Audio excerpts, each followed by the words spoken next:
vous avez 1700% à aller chercher, donc x18, vous mettez 1000 balles, vous sortez 18 000 balles, quoi. Vous avez un retour à la TH à 465%, donc plus de x5 à aller chercher encore.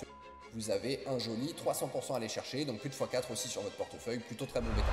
Dans la vidéo d'aujourd'hui, je vais vous donner les meilleures news macro qui vont vous permettre de comprendre ce qui est en train de se préparer. Et on va bien évidemment aussi refaire un tour sur les cryptos qui, pour moi, sont le plus susceptibles d'aller surperformer le marché les prochains mois. Comme d'habitude, n'oubliez pas de vous abonner à la chaîne. Si jamais vous nous suivez depuis longtemps, vous avez quand même pu vous rendre compte qu'on a eu souvent raison ces derniers mois. Donc si jamais vous avez envie de continuer justement de voir notre contenu, n'oubliez pas de vous abonner. Vous pouvez bien évidemment aussi liker la vidéo et nous laisser un petit commentaire. On commence du coup par la macro. Donc on a justement le secrétaire au Trésor américain, Scott Bessent, qui nous dit qu'ils investissent massivement dans les actifs numériques et que Trump fait justement des actifs numériques une priorité. Plutôt très intéressant pour nous. Derrière, on a HSBC qui lance à Hong Kong le tout premier service de règlement basé sur la blockchain, qui utilise des dépôts tokenisés pour permettre des transferts instantanés et sécurisés 7/7 et 24/24. On a vraiment les banques qui sont en train d'embrasser la blockchain. On a plusieurs grandes banques américaines, les plus grandes d'ailleurs, JP Morgan, Bank of America, Citigroup, Wells Fargo, qui envisagent de lancer ensemble leur stablecoin selon le Wall Street Journal. Derrière, après le Texas, l'Arizona, le New Hampshire, on a l'État du Michigan qui présente 4 projets de loi sur les cryptos qui couvrent l'exploitation minière, les déductions fiscales, les investissements du trésor public dans Bitcoin et ETH. Donc en plus du FOMO qu'on est en train de voir sur Bitcoin, potentiellement il y a ETH qui va se mettre aussi. Derrière, on a aussi les grands fonds souverains qui ont déclaré que si l'Amérique achetait du Bitcoin, alors ils en achèteront aussi. L'Amérique est clairement en train d'acheter du Bitcoin, donc devinez ce que ces fonds souverains vont faire derrière. Ces fonds souverains, c'est des gens qui bien évidemment ont des milliards de dollars à investir. Au niveau aussi des États-Unis, on a la chaîne de fast-food Steak and Shake qui sort une publicité qui met en avant le fait qu'ils acceptent le Bitcoin comme moyen de paiement, donc encore plus de visibilité pour notre ami le BTC. Derrière, on a la plus grande banque du Guatemala, Banco Industrial, qui s'associe à SucuPay pour lancer un service de transfert transfrontalier via USDC. Le service est basé sur Polygon et ne nécessite aucun portefeuille crypto, donc intéressant parce que là, ça va pas du tout mettre de friction pour l'adoption. Derrière, fun fact, bien évidemment, on a eu le Bitcoin Pizza Day, donc je vous rappelle qu'il y a 15 ans, il y a un programmeur américain du nom de Laszlo Anieszek, désolé pour la prononciation, qui a réalisé la première transaction documentée au monde en utilisant Bitcoin. Il a acheté 2 pizzas qu'il a payé 10 000 Bitcoins, ce qui en fait quand même les pizzas les plus chères du monde, à plus de 1,1 milliard de dollars. Derrière, on a aussi Van Eck qui lancera en juin un fonds privé d'actifs numériques axé sur l'écosystème Avalanche. Donc ils vont investir dans des secteurs tels que le gaming, les services financiers, les paiements, l'IA, tout en allouant les capitaux inutilisés aux produits RWA natifs d'Avalanche afin de maintenir la liquidité on-chain. Donc voilà, hyper intéressant aussi, toujours des bonnes news du côté de l'écosystème. On a le législateur, cette fois taïwanais, qui a proposé une réserve stratégique de Bitcoin à hauteur de 0,1% du PIB, ce qui correspond à un joli 780 millions de dollars. Du côté des ETF, la folie continue. Avant-hier, on a le volume total des ETF au comptant qui a dépassé les 4,5 milliards de dollars. Je sais pas si vous vous rendez compte à quel point c'est insane. On a plus de 900 millions de dollars qui sont rentrés avant le tiers d'inflow. Donc on voit que le FOMO institutionnel autour de Bitcoin, il continue. Du côté d'Ethereum, c'est pas vraiment la folie, mais bon, ça remonte déjà un petit peu. On voit plus d'outflow et on a eu quand même une rentrée de plus de 100 milliards de dollars. Donc voilà, plutôt intéressant. Vous avez vraiment cette appétence des ETF crypto qui sont toujours là au niveau des institutionnels. Du côté des guerres commerciales, donc on a Scott Bessent qui s'attend à une série d'annonces de nouveaux accords commerciaux dans les 90 jours à venir. En même temps, on espère bien. Par contre, vous avez sûrement vu passer ça.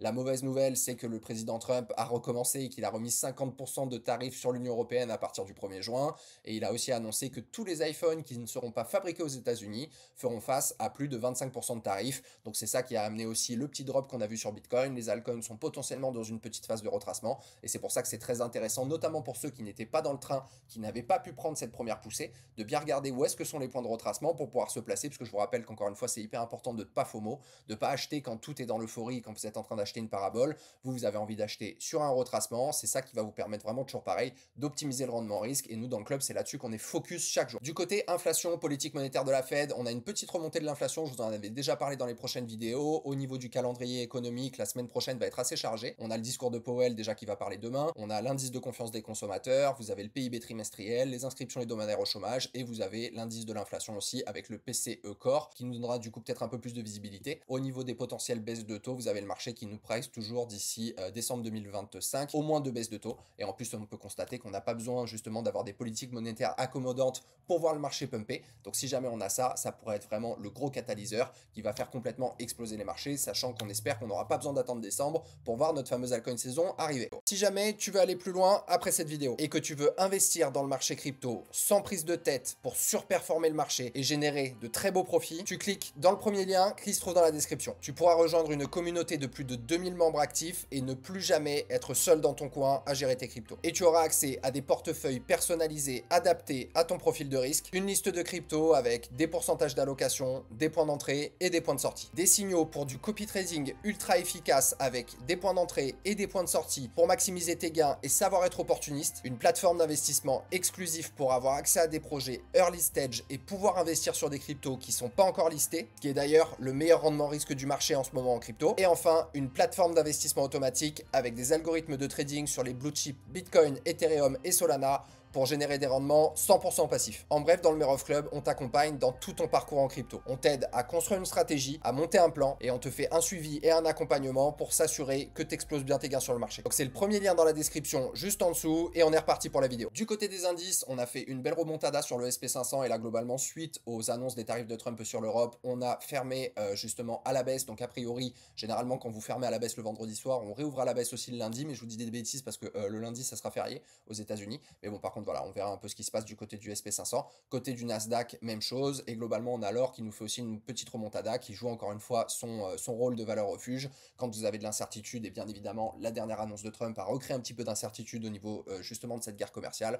Donc vous avez l'or qui reprend potentiellement la direction de son ATH. Du côté de notre ami Bitcoin, semaine incroyable, il est venu nous réimprimer un nouvel ATH à 112 000 $. Ça fait plaisir. Bon, l'annonce des tarifs de Trump qui a vraiment justement mis en place ce premier petit drop. On va voir un petit peu comment ça réagit la semaine prochaine, sachant que globalement, si on vient du côté du un petit peu plus court terme, il semble qu'on soit en train de mettre en place potentiellement une petite vague de correction, peut-être en A, B et C. Donc on verra, mais de toute façon, tant qu'on ne vient pas casser globalement les derniers plus bas ici au niveau des 104 000 $, la structure macro de Bitcoin, elle reste haussière. Il y a, comme vous l'avez vu, les données macro qui sont quand même hyper intéressantes. Le FOMO est en train de complètement arriver sur Bitcoin, que ce soit du côté des États, des entreprises, tout le monde veut, enfin c'est vraiment la course à l'accumulation. Donc on reste pour le coup ultra bullish moyen terme, mais voilà, on va peut-être voir une petite respiration et ça, on va aller le voir. Ça va peut-être aussi nous donner quelques points d'entrée sympas au niveau des altcoins. D'ailleurs, en parlant des altcoins, on se retrouve du coup sur le Total 2 qui est le crypto total en excluant BTC. Donc vous voyez, on a vu vraiment ces deux grosses phases de poussée. Là, on a eu vraiment la grosse sous-performance des altcoins justement vis-à-vis de Bitcoin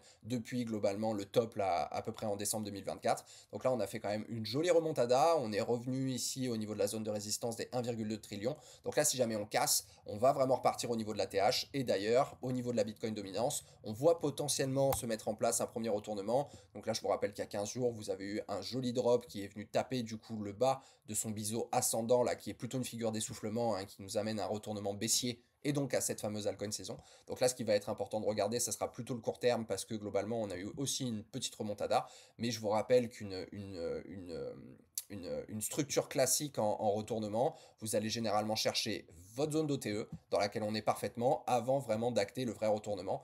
Et là, vous aurez potentiellement un début d'altcoin saison. Ce qu'il faudrait vraiment, ce serait pour acter ce retournement, ça serait casser au niveau des 61. C'est ici le dernier plus bas qui nous avait permis vraiment de casser le dernier ATH et d'aller faire justement ce top local ici au niveau des 65. Donc si jamais on commence à voir ce modèle-là se dessiner sur la Bitcoin dominance, bah ça y est, ça veut dire que les liquidités sont en train de passer de BTC vers les alts et ça, plutôt très bon pour nous. Du côté d'Ethereum, donc on a fait une sacrée perf aussi, hein, depuis le bottom, on est venu chercher à peu près plus de 100%, donc voilà, enfin le réveil d'Ethereum, on est content, on ira voir derrière ETH contre Bitcoin. Donc là, on voit qu'on est quand même on commence à mettre en place une potentielle structure corrective en A, B, C, à voir si ce sera une correction flat, c'est-à-dire qu'elle cassera pas ce dernier point bas, ou si jamais on descendra un petit peu plus bas. Globalement, le prochain point d'intérêt, si jamais c'est pas une flat, il est ici au niveau de cette zone de résistance, globalement au niveau des 2150. Je vous disais toujours intéressant aussi de se tirer un Fibo pour s'amener de la convergence. Hop, vous prenez votre bottom jusqu'au top, vous avez parfaitement les 0,382, premier arrêt dans une continuation de tendance haussière. Ça reviendrait aussi travailler cette grosse zone de déséquilibre de marché là en daily où vraiment les acheteurs ont complètement explosé les vendeurs. Donc là, potentiellement, pour les swing traders, ça serait une bonne zone pour venir rentrer. Après, encore une fois, voilà, normalement, il aurait fallu rentrer un petit peu plus tôt sur Ethereum si vous n'y êtes pas. Mais globalement, si jamais vous avez envie, voilà, on recommence à retourner dans des points intéressants en vue d'une continuation de tendance. Parce que je vous rappelle que vous avez vraiment toujours ce principe de fractalité fractalité hein, en crypto. Là, globalement, on a fait une grande vague 1, on va venir faire une vague 2, une potentielle vague 3, une 4 et une 5 par la suite. Donc là, ce qui serait intéressant de regarder, si jamais votre vague 2 vient au niveau des 0,382 avant de faire une continuation de tendance haussière, quels seraient les objectifs? Pour ça, vous prenez l'indicateur prolongement de Fibo, vous partez du bottom de votre 1 au top de votre 1 au bottom de votre 2, et là, vous allez chercher après les points d'intérêt qui sont généralement entre les 1 et les 1,618. Donc vous voyez, ça donne de suite des objectifs au niveau des 3500 $ sur Ethereum, et ou alors, si jamais on va chercher les 1,618, on retournerait faire un joli top local au niveau des 4300 $, et après, il y aura très certainement une dernière phase de correction avant de repousser. Donc là, on fera les calculs à ce moment-là, mais voilà, notre Ethereum, il n'a pas dit son dernier mot, donc à corréler bien évidemment avec ce que fera Bitcoin dans les prochains jours. Mais là, je pense qu'on est plutôt parti dans une petite phase corrective. Du côté de THBTC, donc on avait repris une surperformance de TH là vis-à-vis de Bitcoin. Potentiellement, on a aussi fait une petite vague corrective. On est revenu taper aussi les 0,382 qui serait aussi une bonne zone potentielle si jamais vous avez envie de faire une rotation en vue justement de la prochaine vague haussière. Après, si jamais on est dans une vague corrective plutôt en ABC, quelque chose comme ça, on pourrait revenir chercher un petit peu plus bas. Pourquoi pas cette zone de déséquilibre de marché ici, où là vous avez vraiment du gros déséquilibre. Ça correspond à une zone de rechargement de longue avant une continuation de tendance haussière. Donc voilà, si jamais vous avez envie de faire une petite rotation de Bitcoin vers Ethereum,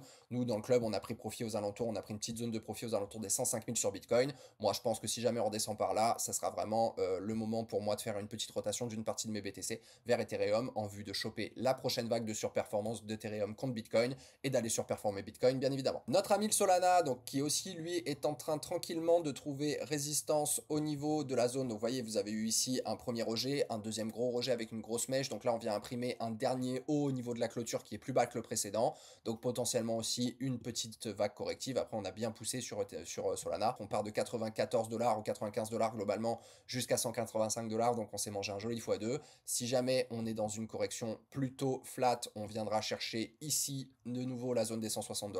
Si jamais on a une correction plutôt en zigzag, on pourrait redescendre un petit peu plus bas. Pourquoi pas les 0,382? Ça nous permettrait de retravailler aussi cette zone de déséquilibre de marché ici. Et après, on aurait potentiellement fini notre vague 1, on aurait fini notre vague 2 et on partirait pour une grande vague 3. Quels seraient les objectifs intéressants à avoir en tête au niveau de Solana? Vous prenez là votre prolongement de tendance de Fibo, vous prenez le bas de votre 1, le haut de votre 1, le bas de votre 2, et là vous avez des zones au 0,618 à 210 $ ou les 1 à 243 $, et si jamais on va chercher les 1,618, on retournera à la TH au niveau des 300 $ sur Solana. Du côté de notre ami Sui, donc qui a pris un peu de FUD, parce que voilà, il y a un protocole qui s'est fait hacker, il y a pas mal de memecoins qui se sont fait défoncer sur Sui, mais bon, pour le coup, la blockchain reste intacte, et nous, comme vous savez, pas de FUD, pas de FOMO dans le club, donc tant qu'on n'a pas des news qui nous montrent vraiment, qui nous donnent un petit peu plus d'informations, pas de raison personnelle de sortir dessus. Donc globalement, nous, on a pris un petit peu profit ici sur la zone des 4 $, c'était le TP des portefeuilles du club. On est aussi, à mon sens, en train de mettre en place une vague corrective, donc après, ça va bien évidemment rester à corréler avec ce que fait Bitcoin. On semble partir plutôt dans une vague en zigzag. Donc du coup, si jamais on veut regarder un petit peu des points intéressants à regarder au niveau de Sui, vous tirez votre Fibo de votre bottom jusqu'au top de votre 1. Ça nous donnerait de la convergence si jamais on retourne sur cette zone support. Il y a aussi cette zone de déséquilibre de marché qui a fait office de support au niveau des 3,30 $. Si jamais vous avez envie de regarder un petit peu plus d'objectifs haussiers sur Sui, parce que globalement c'est toujours pareil, on aurait potentiellement fini une vague 1, on est dans une vague 2 corrective avant de reprendre une vague 3, ça c'est ça, toujours pareil, ce principe de fractalité. Et là, si jamais vous avez envie de vous tirer un petit peu des objectifs, prenez le bas, le haut de votre 1, le bas de votre 2, si jamais on retourne sur la zone support globalement des 3,20 $, et là au niveau des objectifs, vous avez vos 0,618 aux alentours des 5 $, vos 1 à 5,83, vos 1,618 à 7,40 $. Du côté de notre ami le Tao, globalement même configuration, explosion, vague 1, on est en train de faire potentiellement une correction soit flat, soit en zigzag, toujours pareil, si jamais on va en zigzag, on a quand même un joli point d'intérêt ici sur les 0,382, ça nous permettrait vraiment de retravailler ici cette zone support au niveau globalement des 390 $. Si jamais, où est-ce que nous emmènerait une potentielle plus grande vague 3, c'est ce qu'on va regarder tout de suite. Vous prenez votre prolongement de tendance de Fibo, le bas de votre 1, le haut de votre 1, le bas de votre 2, et là derrière, au niveau du 3, on irait chercher les 0,618, 563 $, les 1 au 685, et si jamais on va taper les 1,618, on pourrait voir un Tao se retrouver au niveau des 882 $. Ça serait quand même assez exceptionnel. Tao, moi, ça fait partie vraiment de mes gros bags, j'ai une grosse conviction là-dessus, je pense que je dois être à 3-4% de mon portefeuille. Donc voilà, vas-y mon Tao, continue de pousser. J'ai eu un commentaire qui m'a demandé d'analyser le NIR, donc rapidement, le NIR, on a acté le retournement de marché, donc on a fait fait cette belle vague 1 qui nous a quand même fait un plus 80%, mais vous voyez, c'est encore une fois important de regarder quels sont les cryptos qui surperforment, parce que vous voyez que vous avez des cryptos qui ont quand même fait beaucoup mieux que ça reste un gros projet, c'est une grosse capitalisation, mais il y a quand même un peu moins de traction et de hype autour de NIR. Globalement, une potentielle vague en ABC. Quels sont les points d'intérêt intéressants à regarder du côté de NIR? Vous tirez votre bottom, votre Fibo pardon, du top jusqu'au bottom. Si jamais on s'arrête, on revient chercher une flat, on viendra prendre les 0,5. Si jamais on va un petit peu plus bas, il y a pas mal de déséquilibre de marché ici à revenir travailler. On pourrait revenir dans la zone de rechargement de short, de rechargement de long, pardon, globalement aux alentours des 2,30 $. Si jamais cette vague descend jusque-là, quel est le calcul de votre vague 3?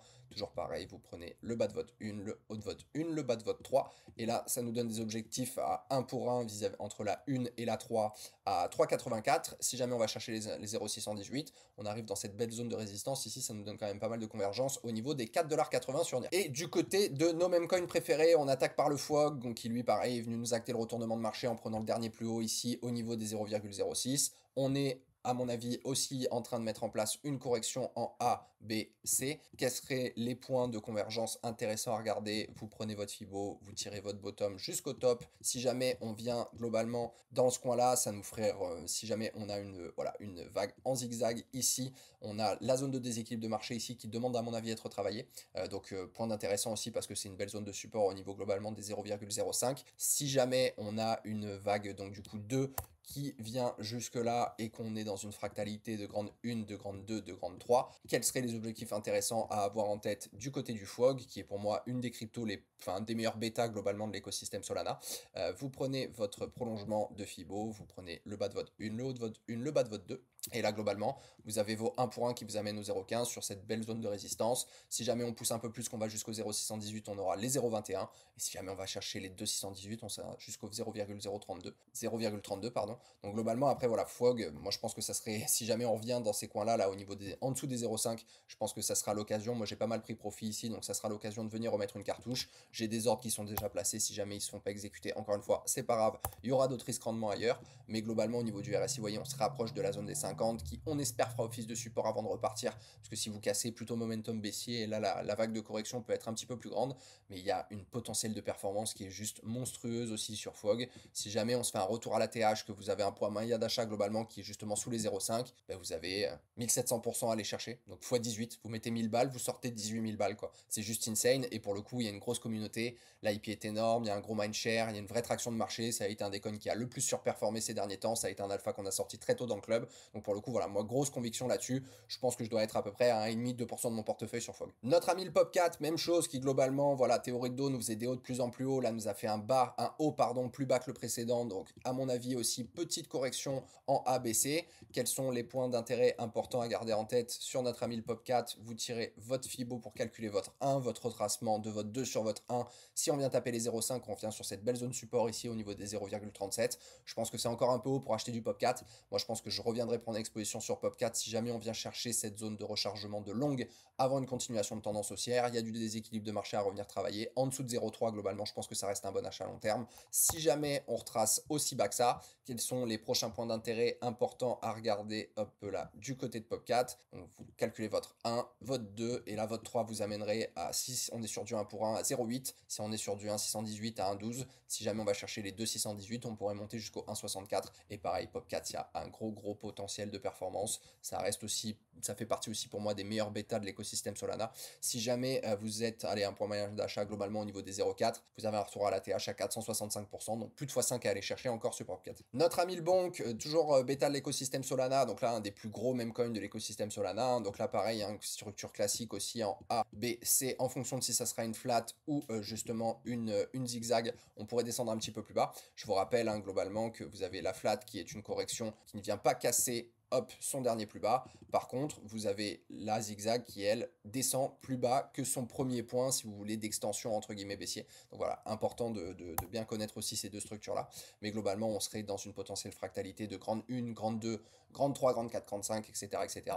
Les points importants à garder en tête sur le Popcat, vous tirez votre Fibo si jamais on est hop là sur une correction. Donc là, on est venu taper les 0,5. Si jamais on est sur une flat, on reviendra chercher les 0,5 ici au niveau des 0,4017. Si jamais on descend un peu plus bas, là, il y a quand même cette belle zone support ici au niveau des 0,4014. Ça serait quand même un bon point d'achat là pour du Pop 4. Moi, ça ferait partie des zones dans lesquelles je rachèterais si jamais on y retourne. Et si jamais on a une correction qui est aussi profonde que ça, au niveau de notre potentiel vague 2, on ferait une 2, et là on irait chercher une 3 au 1 pour 1 au 0,4032, au 1,618 au 0,4042. Si on va chercher les 2,618, on repart vers un ATH au 0,406, et là pareil, juste avec un retour à l'ATH sur Pop 4, ce qui vraiment ne m'étonnerait pas si vous avez un prix moyen d'achat globalement au 0,4015, vous avez un joli 300% à aller chercher, donc plus de x4 aussi sur votre portefeuille, plutôt très bon bêta. Du côté de notre ami WIF, toujours écosystème Solana, donc joli poussé aussi, hein, on s'est fait un 345%, donc x4,5 sur les bagues. Là on voit quand même qu'on fait des hauts de plus en plus haut, mais là à mon avis on va aussi au vu de ce qui se passe de façon générale et le contexte de marché global, avec potentiellement un BTC qui descend et le reste des altcoins qui sont aussi en train de mettre en place des vagues correctives, je pense que bien évidemment le WIF ne va pas y échapper. Donc en fonction bien évidemment des points d'intérêt, qu'est-ce qu'on va regarder du côté, hop là ça je m'en fiche, du côté du WIF, si jamais on vient chercher un retracement, hop, vous tirez du bottom jusqu'au top. Globalement, si jamais vous restez, là en fait on est venu refaire un plus haut, donc c'est assez compliqué de calculer ça. Mais globalement, si jamais on vient refaire un tour au niveau des 0,5, vous avez les 0,84. Si jamais on descend plus bas, qu'on est vraiment sur une correction plus en zigzag, qu'on vient dans la zone de rechargement de short ici, là il y a une belle zone de déséquilibre de marché potentiellement à revenir travailler. Quels seraient les prochains objectifs au niveau de votre vague 3? Hop là, vous avez vos 1 pour 1 au 1,72, vos 1,618 au 2,40, vos 2,618 au 3,50, donc proche de la TH. Et là, pareil, hein, il y a quand même une sacrée espérance de gain à aller chercher sur WIF. Si vous avez un prix moyen d'achat, même qui est dans le coin, hein, vous avez globalement plus de 325% de surperformance à aller chercher, donc presque x4,5. Du côté de MOG, donc cette fois plutôt bêta de l'écosystème Ethereum, donc pareil, on a fait un super rendement, donc ça, portefeuille du club, hop là, 500% de rendement, donc plus de x6 sur nos bagues. Quels sont les points importants à garder en tête? Parce qu'on va très certainement aussi avoir un petit retracement sur MOG, même si vous pouvez le constater d'un point de vue graphique, ça fait quand même partie des plus forts. Si jamais on vient mettre une correction en place en A, B, C, qu'on vient revisiter la zone globalement des 0,501, quels seraient les points d'intérêt intéressants à garder en tête? Vous tirez votre prolongement de Fibo, vous avez fait votre vague 1, votre vague 2, derrière, vos 1 pour 1 vous amènent au 0,5022, vos 1,618 vous amènent au 0,5030, et derrière, espérance de gain aussi qui est assez significative du côté de MOG. On est déjà trop, moi je vous conseille pas d'en acheter ici, enfin, ceci n'est pas un conseil en investissement, je ne vous recommande pas d'en acheter ici. Si jamais vous avez envie de vous exposer, attendez quand même un retracement qui soit plus profond. Mais même si vous avez un prix moyen d'achat qui est dans le coin, sachant que c'est plutôt très haut, on a 258% de rendement à aller chercher. Si jamais vous avez un prix moyen d'achat qui est un petit peu plus bas, par exemple sur la dernière zone de support, on a plus de 400% de rendement à aller chercher, donc x5 sur votre bague. Du côté de notre ami Wen aussi, donc plutôt même coin de l'écosystème, toujours Solana, qui fait partie des portefeuilles du club. Donc là, pareil, pas mal de performance. On est venu chercher un 425%, donc plus de x5,5 x5,5 sur nos bagues. Donc intéressant, pas mal de déséquilibre de marché. Vous voyez, on a quand même fait un joli plus haut ici au niveau des 0,474. On est en train de dessiner vraiment cette correction typique en ABC. Je pense qu'on est a priori parti pour faire plutôt une correction en zigzag. Je pense qu'on va venir, à mon sens, chercher le support des 0,4041. Si jamais on veut s'apporter un petit peu de convergence et qu'on se tape un petit Fibo du bottom jusqu'au top, où est-ce que ça nous donnerait des points intéressants? Bah voyez, on reviendrait travailler potentiellement les 0,5. Si jamais on a besoin de retourner plus bas, peut-être revisiter ici, il y a encore du déséquilibre de marché par là, avant de reprendre une tendance plutôt haussière. Quels seraient les points importants à garder en tête? Vous avez fait votre vague 1, votre vague 2. Quels seraient les objectifs d'une vague 3? Si on va chercher du 1 pour 1, 0,4093, 1,618, 0,3013, 2,618, on reviendrait au niveau de la zone de résistance ici des 0,4018, sachant que là aussi sur Wen, il y a un sacré potentiel de perf à aller chercher. Si on retourne du côté de la TH, c'est monstrueux. Même si vous avez un prix moyen d'achat qui est dans le coin, à la TH, 900% de rendement, donc plus de x10 à aller chercher, banger. On se retrouve du côté des agents IA, donc AI16Z, projet qu'on a pas mal en portefeuille, une jolie perf aussi depuis le bottom, on est allé se rechercher un 383%, donc pratiquement x5 sur nos bagues. Donc là pareil, hein, on est en train vraiment de dessiner cette structure corrective typique en A, B, C, quels seraient les points d'intérêt intéressants à aller regarder du côté des i16Z. Hop, si jamais on vient se rechercher, si jamais on est sur une flat, on reviendra chercher les 0,5 au 0,25. Si jamais on est sur une zigzag, on viendra chercher plus bas zone de rechargement de longue. Il y a du déséquilibre de marché ici potentiellement à revenir travailler. Si jamais c'est cette vague corrective que nous propose ce cher i16Z, vous avez votre vague 1, votre vague 2 qui viendrait prendre appui ici. Au niveau des 1 pour 1, 0,52.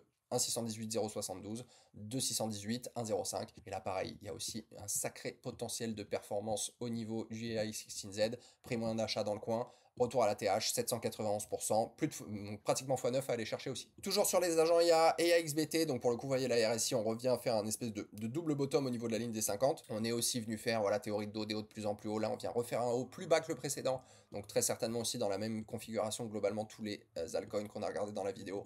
Petite structure en ABC qui, je vous le rappelle, toujours dans cette fractalité, nous donnerait une grande 1, une grande 2, une grande 3, une grande 4, une grande 5, etc. etc. Globalement, les points d'intérêt intéressants à garder en tête si jamais on a fait, hop là. Donc si jamais on descend dans une vague plutôt en flat, on resterait au niveau des 0,5, ici au niveau des 0,15. Si jamais on est plutôt dans une vague en zigzag, on va très certainement venir chercher plutôt la zone de rechargement ici de longue. On a un petit déséquilibre de marché ici potentiellement en plus à revenir travailler. Donc quels seraient les points d'intérêt importants à garder en tête si jamais on va prolonger cette vague 3, hop là, votre vague 1, votre vague 2. Derrière, on a nos 1 pour 1 au 0,3, nos 1,618 au 0,41, nos 2,618 au niveau des 0,6. Donc vous voyez, ça donne toujours pas mal de convergence. On arrive quand même souvent dans des zones de support résistance et aussi extrêmement intéressant d'un point de vue espérance de gain et XBT. Si vous avez un prix moyen d'achat qui est aussi dans le coin, retour à la TH, vous avez 459%, donc plus de x5,5 à aller chercher. Ça reste quand même un très bon rendement risque. On se retrouve aussi du côté de Pengu, donc bêta écosystème abstract, donc layer 2 de TH, vague corrective aussi assez classique. On a fait notre 1, on est dans notre 2 avant de refaire notre 3, petite potentielle vague corrective en A, B, C. Si jamais on retourne sur cette zone support là, on va voir un petit peu ce que ça nous donne d'un point de vue convergence vis-à-vis de Fibo. Vous voyez, ça nous donnerait le retravail ici potentiellement d'une zone de rechargement de longue. On a du déséquilibre de marché ici potentiel à revenir retravailler. Donc si jamais on descend de chercher cette zone de rechargement de longue avant de reprendre une phase un petit peu plus haussière, les points d'intérêt pour une potentielle objectif d'une vague 3, vous avez vos 1 pour 1 au 0,22, vos 1,618 au 0,031. Si on va chercher les 2,618, on retourne pratiquement à la TH au niveau des 0,45, sachant que là aussi, extrêmement intéressant d'un point de vue espérance de gain. Hop là, il y a une grosse traction quand même sur Pengu. Hein. Si jamais vous avez un point moyen d'achat qui est ici au niveau des 0,008, vous avez un retour à la TH qui est à pratiquement plus de 500%. Donc plus de x6 à aller chercher sur Pengu aussi pour aller surperformer Ethereum. Je pense qu'il y a pire. Je vous rappelle qu'à l'intérieur du club, vous profitez d'un accompagnement personnalisé pour qu'on vous aide à créer la meilleure stratégie possible en fonction de votre profil investisseur. Vous avez accès à des portefeuilles crypto avec des points d'entrée, des points de sortie et des pourcentages d'allocation. Vous avez accès à des alphas de trading qui sont des signaux pour aller surperformer le marché et aller vous chercher un facteur croissance supplémentaire en plus de votre portefeuille. Vous avez nos algos de trading en automatique sur BTC, Ethereum et Solana pour aller vous générer des rendements passifs. Et bien évidemment, vous avez Q42 via lequel vous allez pouvoir avoir un accès anticipé sur un ensemble de nouveaux projets crypto avant leur sortie pour aller générer de super performances. Voilà les amis, c'est tout pour moi. J'espère que cette vidéo vous a plu. Comme d'habitude, n'hésitez pas à liker, à commenter et à vous abonner à la chaîne si vous voulez voir plus de contenu comme celui-ci. Je vous rappelle que tout ce que j'ai dit dans cette vidéo n'est pas du tout un conseil en investissement. Faites bien vos propres recherches. Moi, je vous partage juste ce qui pour moi fait sens. Mais en tout cas, prenez bien soin de vous. J'espère que les marchés vous seront favorables et on se retrouve dans une prochaine vidéo très rapidement.